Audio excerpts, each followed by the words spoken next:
ಯಾಕೆ ಬರ್ತಾರೆ ಪಟೇಲ್ರೆ, ಯಾಕೆ ಬರ್ತಾರೆ ಹೇಳಿ?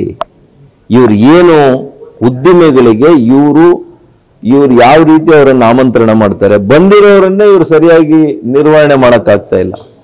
ಎಸ್.ಎಂ. ಕೃಷ್ಣರವರ ಕಾಲದಲ್ಲಿ ಅವರ ದೂರದೃಷ್ಟಿಯಿಂದ ಇವತ್ತು IT ಈ ಮಟ್ಟಕ್ಕೆ ಬೆಳೆದಿದೆ. ಬಿಟ್ರೆ ಇಂಥ ಪುಣ್ಯಾತ್ಮರು ಅವತ್ತಿದ್ದಿದ್ರೆ ಕರ್ನಾಟಕ ಇನ್ನೊಂದು ಬಿಹಾರ ಆಗಿರೋದು, ಇನ್ನೊಂದು ಉತ್ತರ ಪ್ರದೇಶ ಆಗಿರೋದು. ಏನೋ ಅಂತ ಒಬ್ಬ ದೂರಗಾಮಿ ದೂರದೃಷ್ಟಿಯ ನಾಯಕ ಮುಖ್ಯಮಂತ್ರಿ ಅವತ್ತಾಗಿದ್ದರಿಂದ, ಮಾನ್ಯ ದೇವೇಗೌಡರು 96ರಲ್ಲಿ 94ರಿಂದ 96 ಅವರು ಮುಖ್ಯಮಂತ್ರಿಗಳಾಗಿದ್ದರಿಂದ ಇವತ್ತೇನೋ ರಾಜ್ಯ ಬಚಾವಾಗಿದೆ. ಏನ್ರಿ ಇವತ್ತು ಉದ್ದಿಮೆದಾರರು, ಉದ್ಯೋಗದಾತರು, ದೊಡ್ಡ ದೊಡ್ಡ ಅಂತಾರಾಷ್ಟ್ರೀಯ ಮಟ್ಟದಲ್ಲಿ ಖ್ಯಾತಿಯನ್ನು ಗಳಿಸಿರ್ತಕ್ಕಂಥ ಕಂಪನಿಗಳವರು ರಸ್ತೆಗಳು ಸರಿ ಇಲ್ಲ ಅಂದ್ರೆ, ರಸ್ತೆಗಳು ಸರಿ ಇಲ್ಲದೆ ಇದ್ರೆ ನೀವೇ ಹಾಕಿ ನಿಮ್ಮಲ್ಲಿ ಬರುವಂತ CSR ಹಣದಲ್ಲಿ ಅನ್ನುವಂತಹ ಒಂದು ಸ್ಥಿತಿಗೆ ಈ ಕಾಂಗ್ರೆಸ್ ಸರ್ಕಾರ ಬಂದಿದೆ. ಹಾಗಾಗಿ ಯಾರೂ ಕೂಡ ಸಂತೋಷವಾಗಿಲ್ಲ. ಎಲ್ಲರೂ ಕೂಡ ಈ ಸರ್ಕಾರದ ನಡೆ ವಿರುದ್ಧ ಆಕ್ರೋಶಭರಿತವಾಗಿದ್ದಾರೆ. ಅವರನ್ನ ಉಳಿಸ್ಕೊಂಡ್ರೆ ದೊಡ್ಡದಿವರು, ಹೊಸ ತರದ್ ಬೇಡ.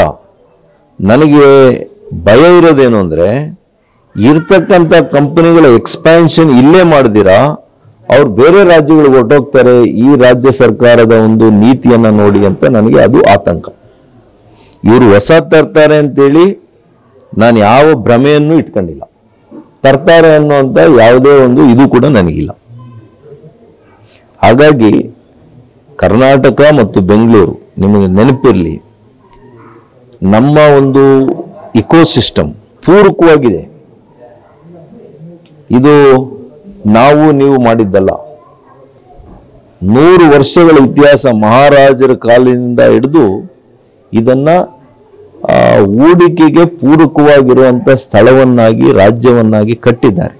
ಅನೇಕ ಮಹನೀಯರಿದ್ದಾರೆ, ನಾನು ಒಬ್ಬರಿಬ್ಬರು ಅಂತ ಹೇಳಕ್ ಹೋಗಲ್ಲ. ಇವತ್ತು ನಾಲ್ವಡಿ ಕೃಷ್ಣರಾಜ ಒಡೆಯರ್ ಅವರನ್ನ ನಾವು ನೆನಪಿಸ್ಕೊಳ್ಬೇಕು.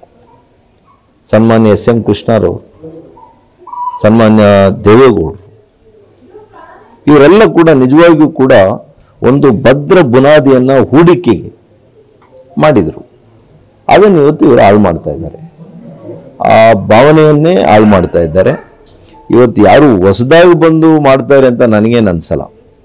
ಏನು ಅಂತಂದ್ರೆ, ನಮ್ಮಲ್ಲಿ ಇರ್ತಕ್ಕಂಥ ವಿದ್ಯಾವಂತರು, ಇಂಜಿನಿಯರಿಂಗ್ ಕಾಲೇಜಸ್ಸು, ಅನೇಕ ಕಾಲೇಜಸ್ಸು ಆ ಇಕೋಸಿಸ್ಟಮ್ ನೋಡಿ ಬರಬೇಕೇ ಬಿಟ್ರೆ ಈ ಸರ್ಕಾರದ ನೀತಿಯಿಂದ ವಿಶೇಷವಾಗಿ ಬರುವಂತ ಜನ ಕಡಿಮೆ.